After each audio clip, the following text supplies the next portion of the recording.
પડે કે જમીન આપણી, પરસેવો આપણે અને મજા કરે પૂંજીપતિ જે ઓલરેડી કરોડપતિ છે એનાથી મોદી સાહેબ રાજી નથી, અરબપતિ બનાવો.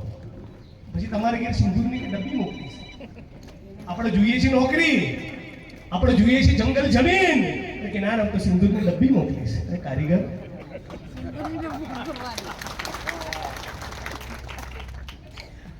પણ તાળી પાડી અહીંથી છૂટા ના થતા. આ કોંગ્રેસ પાર્ટીની કારોબારીની મીટિંગમાં સંકલ્પ કરો કે ફરી શક્તિભાઈ, રાજુભાઈ, જિગ્નેશભાઈ, આનંદભાઈ આવે કે ના આવે, મારે નસવાડીમાં પેલી કંપનીને ઘૂસવા દેવાની નથી. મારે 34 દુકાનો તૂટી એનું વળતર લીધા વગર આ ચોરોને છોડવાના નથી. સંકલ્પ તમારે કરવાનો છે. એક વાર આવીશ, બે વાર આવીશ, 4 વાર આવીશ, પછી ધરતી તમારી છે, જીવન તમારું છે, અસ્તિત્વ તમારું છે, બચાવવાનું તમારે છે. ના ખૂંખાર થઈ જાઓ. મને આસામની જેલમાં નાખે તો 2,500 કિલોમીટર હજારો બંબ ઉભો છું. શું કરી લે આપણું? અંદર ટિફિન તો જ છે.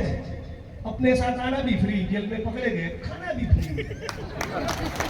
2-4 दंगा मारશે, એકાદો કેસ કરશે, કેટલા ઉપર કરશે. આખા નર્મદા જિલ્લાના બાદા મામલતદારના પ્રાંત અધિકારીને એકવાર મળી આવો કે તમારા આખા નર્મદા જિલ્લામાં ટોટલ કેટલા આરોપી રાખવાની કેપેસિટી વાળી જેલ છે.